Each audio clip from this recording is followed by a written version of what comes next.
It is 10:42 a.m. Pacific Standard Time. It's the 11th day of December 2025, and this is episode 1228 of Bitcoin. And have you ever heard of Satsuma technology? Neither have I, but apparently they sold some Bitcoin and people are, oh my God, we're going to crash. Whatever, dude. So we'll talk about that because it is a little bit interesting insofar as what the hell's going on today in the markets, because you thought we would have gotten a big old bump from the Fed yesterday, but that's not the case. That's not the case. So the U.S. Senate is kind of battling back and forth on the crypto market structure bill, and it seems to be getting messy. Well, we'll find out. Venezuela's economy, crypto apparently has become central to it. I don't know, man. I'm not sure if it's going to be, if it's central right now to it, but clearly it's gaining traction for various reasons, and all of them good. Even though I don't like the term crypto, but you know that, so we won't rehash that. And SpaceX is not helping the situation with Satsuma because they moved some Bitcoin and people lose their shit. It's the most amazing thing I've ever seen. It's like everybody is just on pins and needles all the time. Ladies and gentlemen, that's not healthy. It's just not. Go out and touch some grass, people. That's going to be the first half of all the news that you can use and more from your host, me, David Bennett, from the BitcoinAnd podcast, where we talk about Bitcoin and macro around the world. We are going to go around the world to Norway. Central bank is saying something about CBDCs. They don't seem to give a shit, which is good. Tether pivots again into a whole other phase of investments. I'll make sure that you know all about it before we leave today. And then Blockstream is launching something special. And then we're going to fly on over to Poland. But first, what the hell is Satsuma technology? Never heard about it before, but they sold 579 Bitcoin ahead of a planned LSE uplisting. I've never heard of what an uplisting is, but I'm sure we'll find out from Micah Zimmerman, Bitcoin Magazine. Satsuma technology sold half, or nearly half, of its Bitcoin treasury all at once, and announced major board changes as it prepares for a planned uplisting to the London Stock Exchange's main market. I guess that's like moving up from the minor leagues in baseball. You're on a farm team and all of a sudden you get to play in the big leagues. Well, the UK-based company sold 579 out of its 1,200 Bitcoin holdings, raising about 40 million pounds or 53 million US in net proceeds, according to a Thursday announcement. That move leaves Satsuma with 620 BTC and roughly 90 million pounds in cash. The sale is designed to ensure that the company has enough liquidity to repay 78 million pounds in convertible loan notes due on December 31st of this year. So they went on the short tail on their convertible notes. So be aware, these things are going to start coming up from time to time. And who knows how various companies will handle it, but Satsuma decided to just pull the trigger and sell. Some note holders have not yet committed to converting their debt into equity once Satsuma publishes its prospectus for the uplisting. The company said it wants to hold sufficient cash just in case those conversions don't occur. Alongside the treasury move, Satsuma proposed appointing Ranald McGregor Smith as chair and Clive Carver as senior independent director. Both would join upon completion of the uplisting. McGregor Smith spent his career advising FTSE 100 and FTSE 250 firms and co-founded corporate broker Whitman Howard. He also sits on the board of Sabian Technology Group. Meanwhile, Carver, a chartered accountant, has chaired and served as a non-executive director at several listed companies over the past decade and will also chair Satsuma's audit committee. Well, that actually makes sense considering he's an accountant. Current chair Matt Lodge will step down after the listing, but remains on the board. Non-executive director Darcy Taylor resigned immediately as part of the restructuring. CEO Henry Elder said that the board changes bring stronger PLC governance at a key transition point. He also said the Bitcoin sale positions the company for stability and growth as it advances its broader strategy. Satsuma shares edged up to 1.05 pence. That doesn't sound like a lot. Following the statement, the stock remains down nearly 30% over the past month. After the sale, Satsuma now ranks as the 61st largest publicly traded Bitcoin holder. In November, roughly 65% of corporate Bitcoin treasuries were in unrealized losses after Bitcoin briefly fell below $90,000 per the Bitcoin Treasury's corporate adoption report. And the report, covering 100 plus companies, shows large treasuries like Strategy and Strive dominating net purchasing, while early signs of selling emerged, led by Sequens. Quarterly accumulation slowed but remained steady, with Q4 2025 on track for 40,000 BTC added to digital asset treasury companies globally. Mining companies now hold 12% of corporate BTC.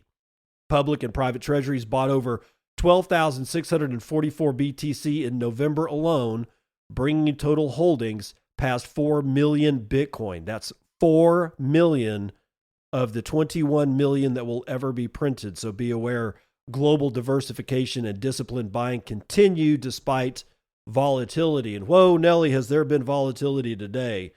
I literally had to look at the chart in 1 minute intervals to get a sense of the volatility. And it is all over the place. It's like a cardiac arrest. It's just like beep, it just goes up and down and up and down and up and down. And yeah, you don't trade, but certainly don't trade on a minute chart unless you really know what the hell you're doing. Let's move over to the United States, where the Senate's crypto market structure bill is getting messy. As calendar weighs down, Sam Reynolds and Jesse Hamilton are writing this one for CoinDesk. After weeks of what had been tightly buttoned talks between the two parties, Senate Democrats have delivered their latest counteroffer on the crypto market structure bill, outlining a set of demands resembling those they first laid out in a public memo back in September, and potentially revealing the true depth of the divide inside the Senate.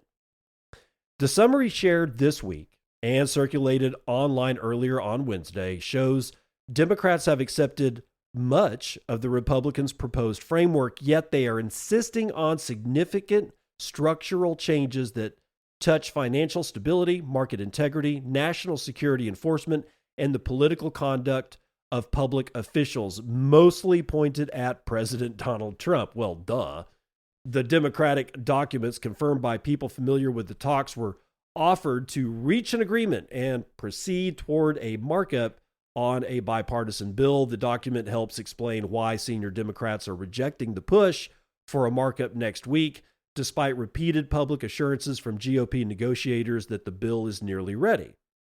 Well, their position centers on several unresolved fronts, like stronger disclosure and secondary market protections for digital assets, updated tools to identify and deter illicit finance, rules to prevent platforms from bypassing compliance obligations by claiming decentralization, and strict limits on stablecoin yield that reflect long-standing fears about deposit flight from community banks. Lawmakers on both sides of the aisle remain divided over how to split long-term oversight between the Commodities Futures Trading Commission and the SEC, leaving the bill's core regulatory architecture unsettled. That's not good. Democrats in the Senate Agriculture Committee had previously included a provision calling for bipartisan commissioners to be confirmed to these agencies in that committee's earlier draft bill. And Democrats are also pushing for firm ethics rules to stop elected officials from issuing or profiting from crypto projects, a demand sharpened by the Trump family venture that has fueled accusations that digital assets have become Washington's newest swamp asset. However, One of the leading negotiators, Cynthia Lummis, the Republican and chairwoman of the Digital Assets Subcommittee, that's part of the Senate Banking Committee, revealed on Tuesday that the White House was already shooting down ethics provisions and demands for Democratic nominees for the federal commissions that will regulate the space. Trump and his officials have insisted there's nothing wrong with his personal business ties to the crypto sector as his administration seeks to set its policies.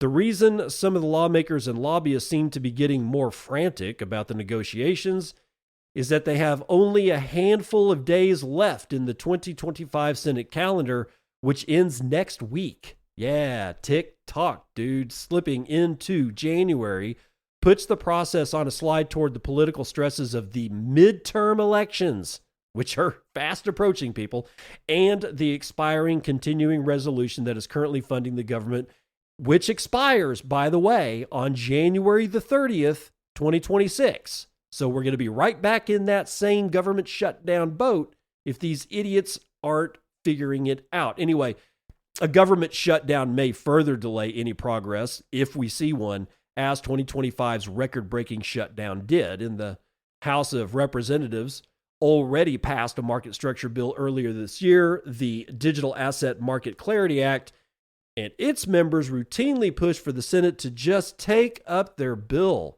and do some edits rather than crafting its own legislation. But while much of the Clarity Act is echoed in the previous drafts of the Senate's work, it's still developing a bespoke version.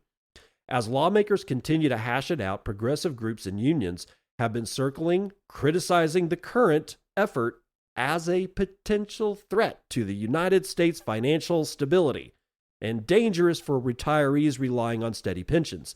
They join the steady pushback of, guess who? Our favorite, Senator Elizabeth Warren, and like-minded lawmakers, the Democrats who have long criticized the rise of the crypto sector. Though Pocahontas Warren has been sidelined by many in her party who are negotiating directly with Republicans, she remains the ranking Democrat on the Banking Committee, one of the two panels that needs to pass the bill. So this looks like it's going to be a mess. And my gut feeling is we're not going to see it next week. No, we're not going to see it next week. It's probably going to be, well, it's going to get really close to the midterm elections. And even then, it may not do anything. And unless Trump figures out something to do that positively impacts damn near 80% of Americans on the ground, they're going to lose their ass in midterms. And then you can forget about a lot of shit. So just understand that's the way it's going right now. Let's move on to Venezuela. As we ride down south, crypto is now central to Venezuela's economy and poses sanctions risks, according to TRM. Sander Lutz, writing for Decrypt.co. New research suggests Venezuela has become increasingly dependent on crypto as the United States and its allies escalate a push for regime change in that isolated nation. Nearly a decade of economic isolation, aggressive international sanctions, and economic collapse have made crypto tokens, particularly Tether's USDT stablecoin, central to the everyday life of Venezuelans, according to a new report from TRM Labs. The report also underscores how Venezuela's largely unregulated crypto economy is potentially aided or could aid the nation in circumventing international sanctions. Quote, you can absolutely say that years of sanctions and loss of correspondent banking helped push both the state and the broader economy towards alternative rails, Ari Redboard, a former U.S. Treasury official and TRM's global head of policy, told Decrypt. Redboard characterized the impact of digital assets on the Venezuelan economy as something of a double-edged sword. He said that crypto's humanitarian impact on a population lacking stable financial alternatives should be supported, but the United States should also figure out how to constrain crypto's value in Venezuela as a tool for sanctions evasion, end quote.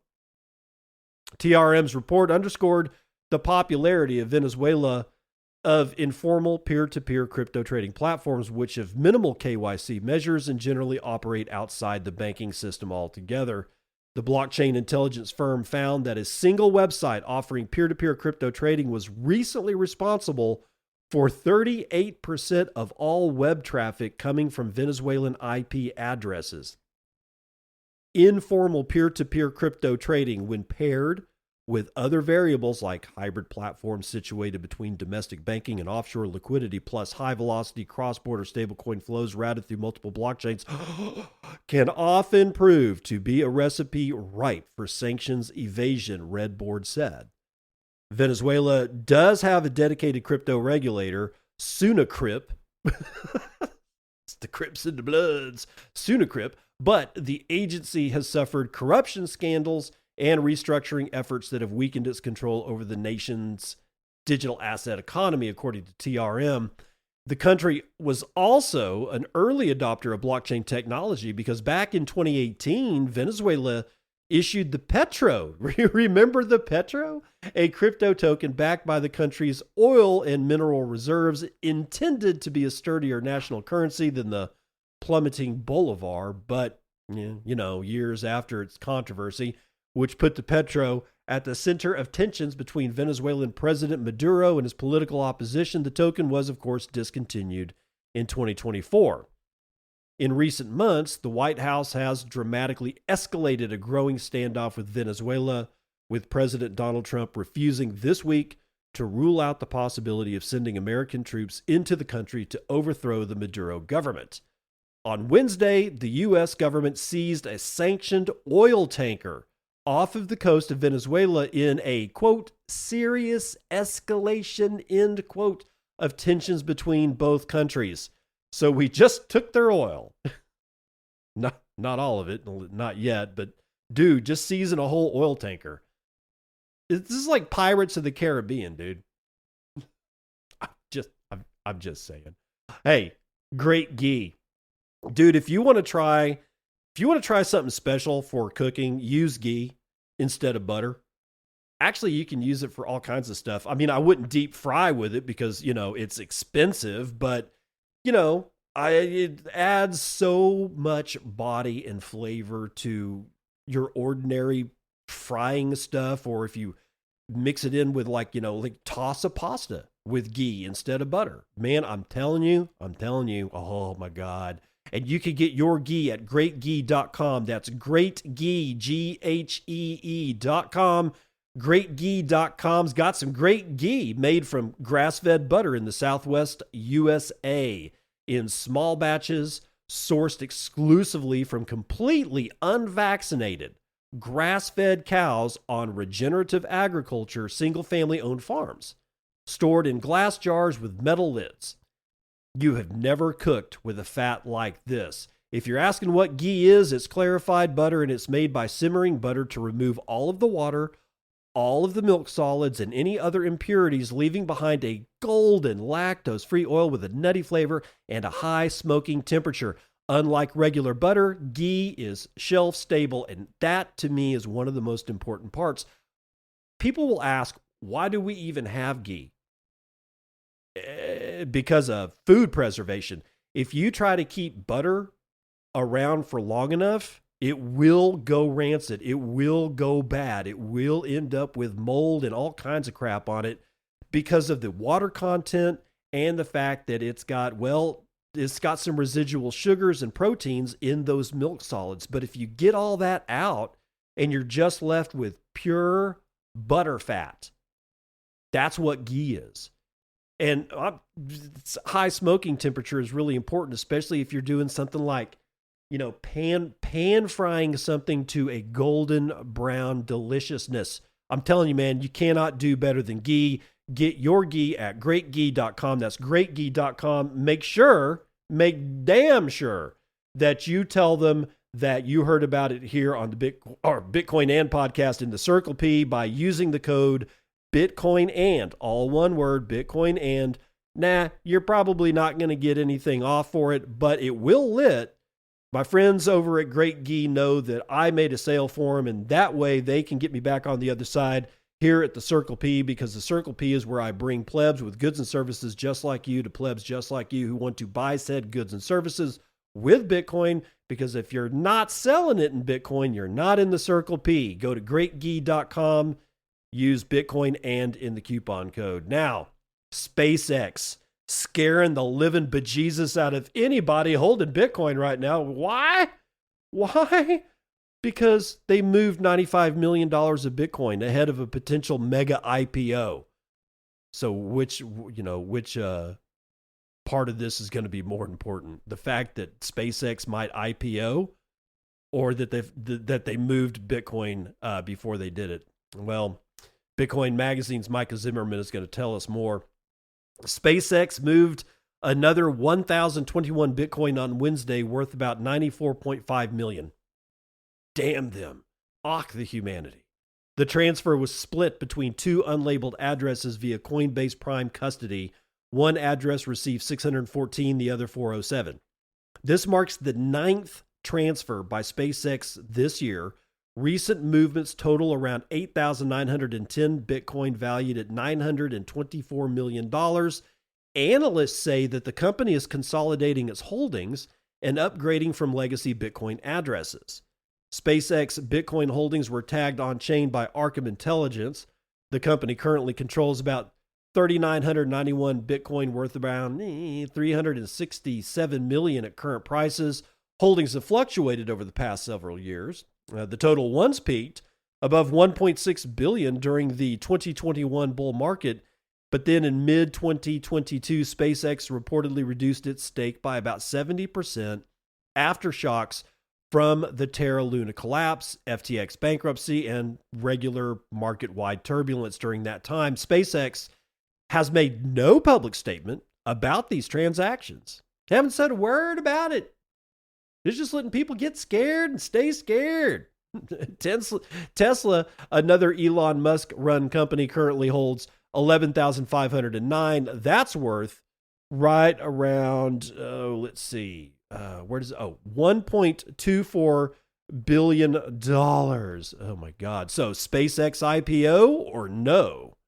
Well, the Bitcoin reshuffle comes as SpaceX advances plans for a massive initial public offering. Bloomberg reported that the company aims to raise more than $30 billion in its initial public offering.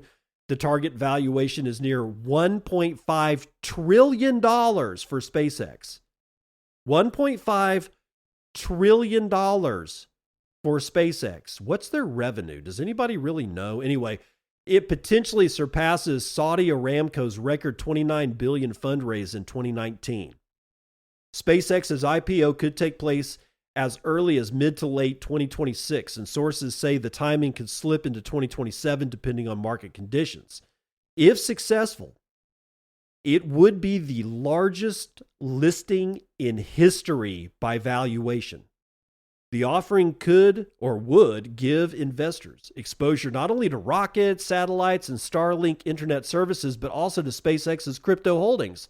Musk's companies were among the earliest institutional Bitcoin adopters. Yeah, and they were the earliest to sell in mass too. So, take that how you want it. But SpaceX has also used Dogecoin to fund its Doge 1 lunar mission, which is now news to me, highlighting Musk's influence in crypto markets. Prediction market data shows a growing confidence in SpaceX's valuation. On Polymarket, traders assign a 67% probability that the IPO will exceed at least $1 trillion in market cap. The IPO could provide capital for Starlink expansion, space-based data centers, and other ventures intersecting with AI and crypto infrastructure, according to Bloomberg. Analysts note the on-chain reshuffle aligns with the company's broader treasury strategy. Moving funds to modern addresses can reduce transaction costs, improve security, and consolidate management on multiple wallets. Most of SpaceX's remaining Bitcoin is expected to be migrated as the consolidation completes. So at this point, all they're really doing is moving Bitcoin, but every time anybody moves Bitcoin today, it sends shockwaves around the world. It's kind of sickening that we are this fragile. Oh, well. But the big news is 1.5 trillion in valuation. That would be really interesting considering that I don't think I don't think that there's any way anybody can prove that their revenue of SpaceX surpasses Apple or Microsoft. But the other interesting aspect here is people keep talking about these space-based data centers. Yeah? Good luck. Why? How do you cool something in space? It's not as easy as you think. First of all, if you're in the sunlight, take the space shuttle, the temperature variations on that single vehicle could be like 750 degrees from what's in sun and what's in shade. Now you'll go, well, okay, put the data centers in, keep them in the shade and they'll be cold. Yeah, until you start heating them up by, processing data. And then you'll go, well, yeah, we'll cool right off. No, they won't. Why? Where's the heat going to go? See, that's the thing is you keep thinking it's just going to spray out into space. The infrared spectrum will launch, from a black body radiator. That's what we call them, black body radiators, whether it's a sun or a black hole or a crypto miner. It doesn't matter. Does it produce heat? Then yes. Part of that is going to escape in the infrared spectrum and it's going to fly out into space, but that doesn't take care of the rest of the kind of heat that's being generated. You need air. You need air to be able to circulate around those. Now, if that air is as cold as being in the shade in space is, oh, hell yeah. Dude, that would be awesome. Except there's no air in space. And even if you took air with you, the point is that you've got to actually touch the cold. You've got to have convective or some kind of transferability of the heat from one body source to dissipate it into another. People think that just because space is cold, that things don't get hot. That is bullshit. And they don't cool down. They really don't. Something gets hot in space, it really doesn't cool down because, again, there's just nowhere for the heat to go. So I am really skeptical on just how they're going to pull off putting data centers into space, but that's up to the engineering team. Let's run the numbers.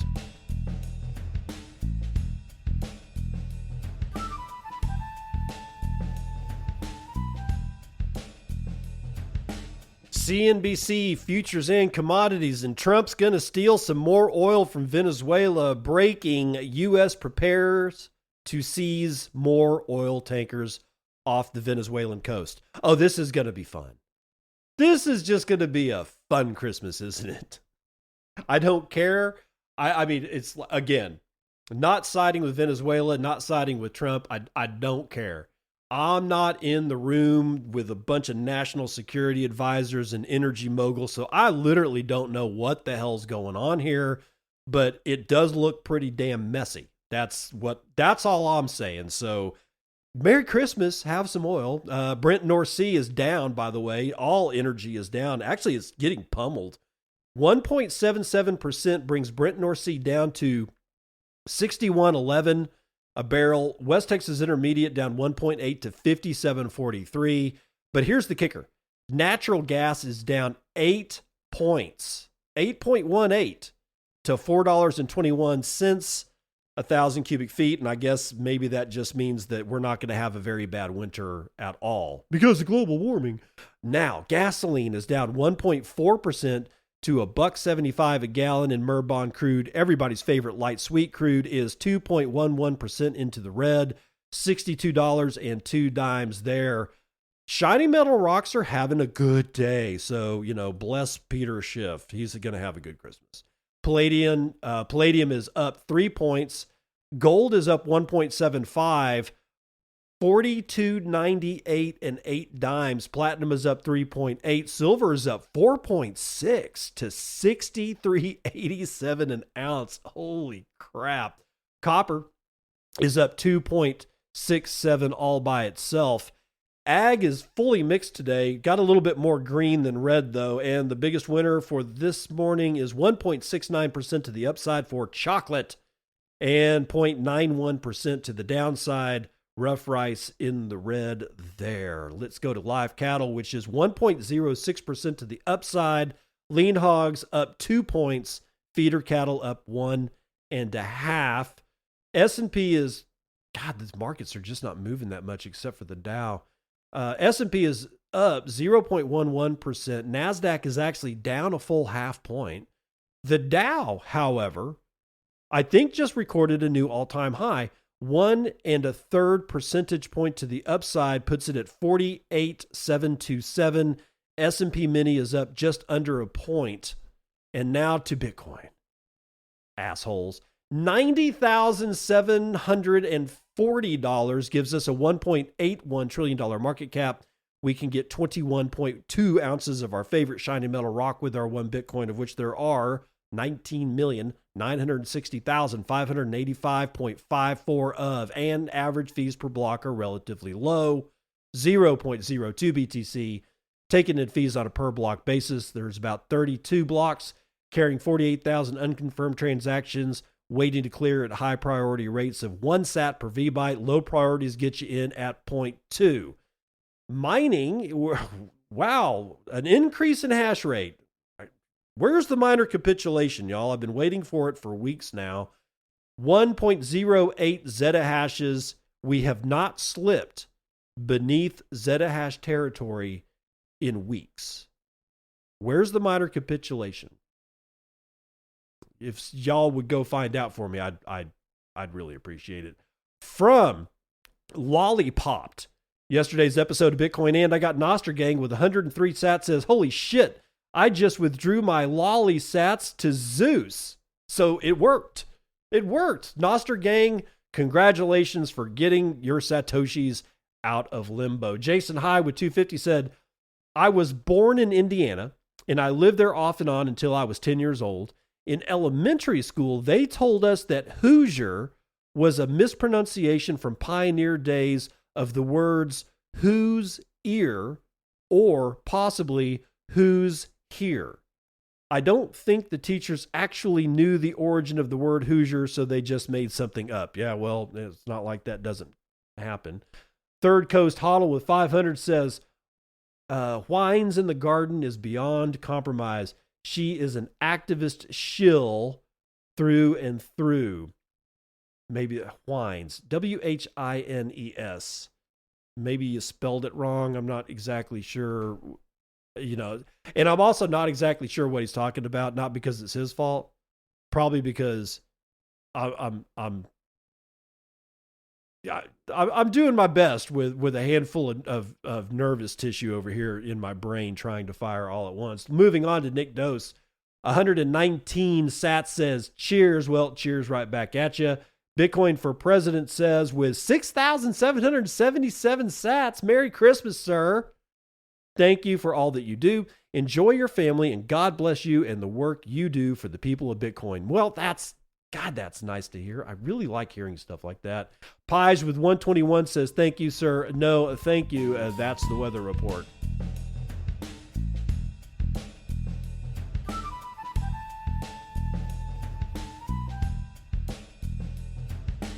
Welcome to part 2 of the news that you can use. On to Norway, where their central bank says that CBDCs are not warranted.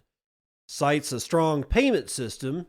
At least this is what applies to the country of Norway, according to these guys. And according to Ezra Reguera, writing for Cointelegraph, Norges Bank, the central bank of Norway, concluded that introducing a central bank digital currency is not warranted at this time, marking a clear signal that the country is reconsidering the urgency of retail and wholesale CBDCs. The central bank said Wednesday that Norway's existing payment system already offers secure, efficient, and low-cost transactions, reducing the need for a CBDC, at least in the near term. Still, the bank remains open to launching a CBDC in the future. Well, by then it'll be too late. Quote, Norges Bank has concluded that introducing a central bank digital currency is currently not warranted. The need for such a currency may, however, change in the future, according to Bank Governor Ida Walden-Bach. Bach also added that the central bank will be ready to introduce a CBDC in the future if it becomes a requirement for maintaining an efficient and secure payment system. The bank's updated stance follows several years of experimentation with both retail and wholesale CBDC models, including token-based settlement tests on blockchain infrastructure. In 2023, the bank participated in Project Icebreaker, a trial exploring new architectures for retail CBDC transactions across borders. In 2024, Kajetal Watne, project director for Norges Bank's CBDC project, told Cointelegraph that CBDCs, if issued, would coexist with cash and digital currencies. In its latest statement, the central bank said that while wholesale CBDCs could eventually modernize interbank settlement, the benefits remain unproven and no mature infrastructure or standards exist to support immediate deployment. Quote, many central banks are researching CBDCs, and the euro system is considering the introduction of a digital euro. Relevant off-the-shelf IT systems or standards for such systems do not yet exist. Norges Bank said that if other central banks introduce CBDCs, it could enable infrastructure collaboration, suggesting that the central bank isn't entirely shutting down the idea of CBDCs. Yeah, that they made that plain in the statement there, dude. It added that it will explore the possibility of using the Eurosystem CBDC solution and standards. The European Central Bank recently moved to the next phase of its own digital euro, not its own, of the digital euro. It estimated that the issuance of a CBDC may start in 2029. Dude, no, that's just not going to work, man. That's too late. You guys are screwed, which is good news for all of us, by the way. On October the 30th, the ECB said that if legislation is ironed out in 2026, CBDC pilot exercises could begin in 2027. This would put the euro system in a position to be prepared for a potential first issuance in 2029. Oh my God, I love that sentence. This would put the euro system in a position to be prepared for a potential first issuance in 2029. It's too late. It's just too late, man. You guys screwed around for years. And for some reason, you think you're going to be able to get away with screwing around for even more years. And the answer to that question is no, you're not. Tether has already eaten your lunch, and it's going to continue to eat your lunch. And speaking of Tether, let's go do this one. Tether pivots to wellness apps. Wellness. Is that meditation? Is it calorie counting? But they're also pivoting not only to wellness apps, but to robotics. In the latest step away from crypto, Jason Nelson from decrypt.co, Tether, the issuer of the world's largest stablecoin, is making an unlikely pivot into consumer health. Pausing to say, why is anybody surprised? Why is it unlikely? They already bought an agriculture company, or at least heavily invested in one in El Salvador. Why is this surprising? Why is it unlikely? It makes a lot of sense, to tell you the truth. The company launched a wellness app called QVAC Health on Wednesday, marking its latest attempt to diversify beyond the crypto industry, and its rollout comes just days after Tether backed a humanoid robotics firm, signaling a strategy that increasingly relies on reinventing its interest income windfall into disparate technology sectors. Yeah, that's called smart diversification.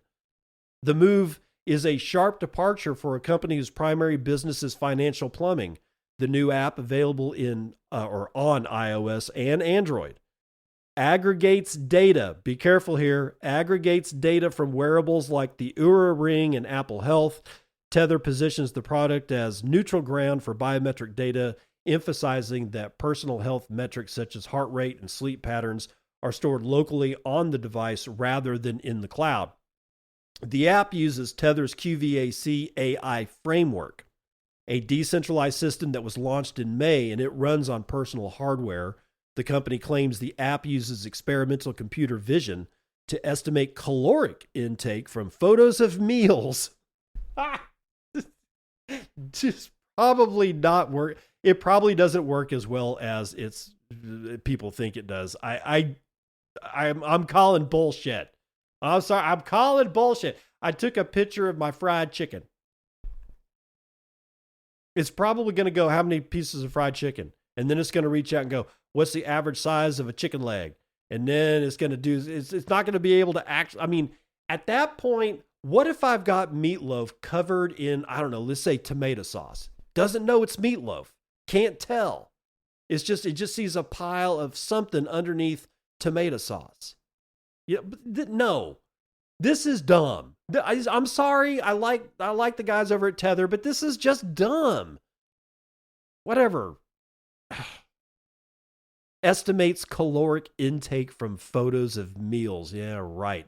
A feature that places it in direct competition with established diet tracking heavyweights. Tether has not clarified how a consumer wellness app fits into its long-term roadmap of a company best known for managing a $130 billion digital dollar reserve. However, the launch aligns with a recent spending spree, fueled by high yields on U.S. Treasury bills, which have generated record profits for the firm. Earlier this week, Tether joined a 70 million euro funding round for Generative Biotics, an Italian startup building humanoid robots for industrial use. Over the past year, the company has also scattered investments across brain-computer interfaces, agricultural technology, and artificial intelligence sectors with little connection to its core stablecoin business.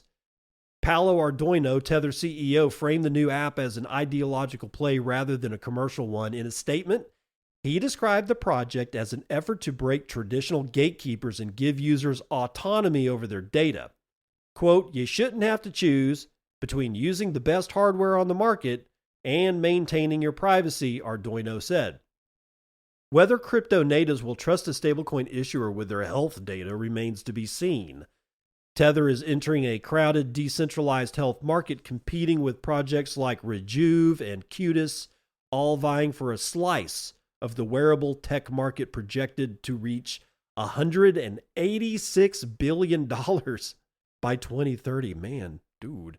Tether said future updates to the QVAC health may allow it to pull raw metrics directly over Bluetooth, further bypassing big tech ecosystems. For now, however, the app remains a curious outlier in the portfolio of a company primarily known for digitizing the dollar. So that's the end of the article. So what does it actually mean? This QVAC health is sort of what I'm getting at here. It sounds to me, given what Paolo Ardoino said, was that this can run on your own hardware. The AI part of it can run on your own hardware. And some of the other clues in this suggest that I got a wearable. I go to the gym. I come home. I download my hardware through maybe Bluetooth or whatever. Maybe I'll plug it in with the USB. Downloads the data, and the AI that's operating on my machine, not a cloud, not over at ChatGPT, not over at pick your poison, right? That it does its business for me at home on my hardware without sending that data anywhere else. There is at least the possibility, given Paolo Ardoino's language, that that's what they're talking about, and that they're really not going to be crunching the number themselves down there in El Salvador at Tether headquarters. If that's the case, then hell, more power to them. And Paolo Ardoino is kind of, it would not surprise me if that is in fact the case, given Paolo Ardoino's history. But let's run over to Blockstream, where they've launched a Lightning Liquid Swap in its wallet via bolts. And this is atlas21.com. Blockstream has released an update to its mobile application that allows users to perform swaps between the Lightning and Liquid networks. The company's stated goal is to make fast and privacy-enhanced Bitcoin payments more accessible. The new version of the app introduces support for trustless atomic swaps between the Lightning Network and the Liquid Network. This feature allows users to pay Lightning invoices directly using their Liquid Bitcoin or LBTC balances, removing the need to manage Lightning channels or maintain inbound liquidity. The swap process is executed through the non-custodial provider Bolts, spelled with a Z, and is based on cryptographic hash-locked contracts, or HTLCs, ensuring that both sides of the transaction complete, or neither of them do. That's the nature of an atomic swap, by the way. It's either all of them work or none of them work. And that's critical. Can't have just one half being able to execute and the other party out there in the wind to twist because theirs didn't execute. So atomic swaps is a key phrase to learn what that means. It means either everything happens or nothing happens. It's either 1 or 0. It's either on or off. That's what atomic means, right? So let's continue. The company also announced upcoming updates, including support for on-chain swaps. That will allow users to move funds across the time chain, Liquid and Lightning, from a single interface. Another future feature will enable receiving Lightning payments directly on hardware wallets such as Blockstream Jade. Well, that will be interesting. So the Blockstream is not dead, even though, people make fun of Liquid for, not being used. Who knows? Blockstream and Liquid Network may just be complete sleepers and end up exploding one of these days. So watch out. Finally, we're going to run over to Poland, where they have resubmitted the vetoed crypto bill, and they didn't even change a comma in the language. It's the exact same bill. Helen Parts, Cointelegraph, is going to tell us all about this. This is kind of like a dick move. When you think about it, it's so smug. It's like, you were so wrong about this bill that we're going to resubmit it, and we're not even going to change a single comma, not a period, not a letter, not a capitalization, certainly not a word, and definitely not a sentence. No. We're going to rub this shit in your nose, and we're going to resubmit this entire bill again and force it through the entire process.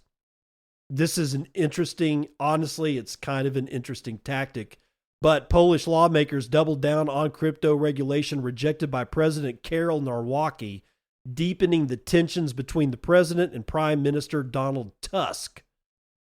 Polska 2050, part of the ruling coalition of the Sejm, I can't pronounce it, the Poland's lower house of parliament, reintroduced the extensive crypto bill on Tuesday, just days after Nawrocki vetoed the identical bill. The bill's backers, including Adam Gomula, a member of Poland 2025, called Bill 2050, actually Poland 2050, not 2025, Poland 2050, called Bill 2050 an improved successor to the vetoed Bill 1424, but government spokesperson Adam Zlapka reportedly declared that not even a comma has been changed. The division over Poland's crypto bill comes amid the rollout of the European Union's market and crypto asset regulation across member states ahead of a July 2026 compliance deadline for EU crypto businesses. The new version of Poland's draft crypto bill provides an 84-page long document that essentially replicates the original Bill 1424, aiming to designate the Polish Financial Supervision Authority as the country's primary crypto asset market regulator.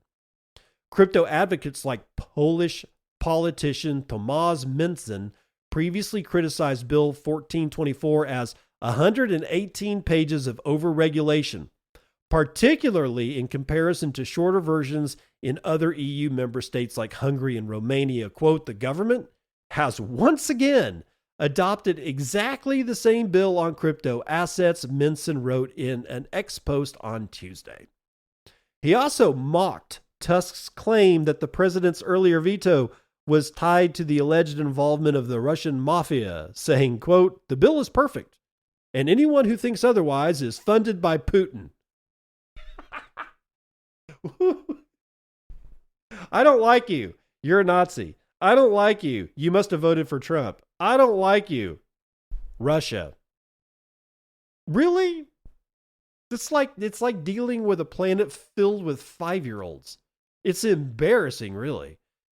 Hey, dude, giant asteroid, 2028 or whatever, we're supposed to have an election. Anyway, Poland's debate over its crypto bill sets an important precedent for implementing the EU-wide micro-regulation, as the proposed legislation would place responsibility for market supervision on the local financial regulator.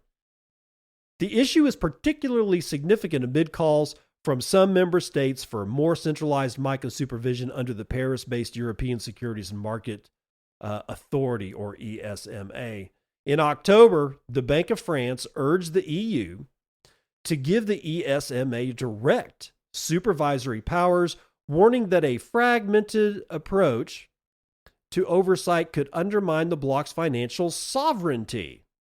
Y'all don't care about sovereignty. Y'all basically killed the sovereignty of 27 member states when you enacted the euro, or the European Union, rather. Anyway, some EU member states have pushed back against centralized oversight under MiCA, with regulators in Malta arguing that it could create additional layers of supervision that might stifle market innovation. Notably, Polish economist Krzysztof Pirch, a prominent critic of Poland's proposed crypto bill, has questioned the need for the local legislation, noting that MiCA protections will take effect in 2026.